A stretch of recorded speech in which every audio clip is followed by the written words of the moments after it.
উপস্থিতি আমাদের পার্বত্য চট্টগ্রামে বাঙালিদেরকে যখনই ওখানে নেওয়া হয় 3 বছরের কথা বলে তাদেরকে গুচ্ছগ্রামে গুরুত্বন করা হয়। কিন্তু আজকে 35 বছর হয়ে যাওয়ার পরও তাদেরকে নিয়ে সরকার এখনো উঠতে পারছে না, বরং তাদেরকে ওখানে যে জায়গাগুলো দেওয়া হয়েছিল তাদেরকে বিভিন্ন ধর্মীয় প্রতিষ্ঠানের নামে জোরপূর্বক তাদের জায়গাগুলো নিয়ে নেওয়া হয়েছে।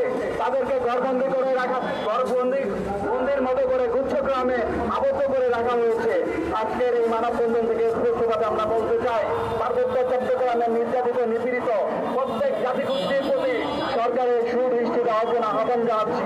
সাথে প্রশাসনকে জোর চেষ্টার মাধ্যমে পার্বত্য চট্টগ্রামের সশস্ত্র সন্ত্রাসীর বিরুদ্ধে ব্যবস্থা নেওয়ার জন্য অনুরোধ জানাচ্ছি।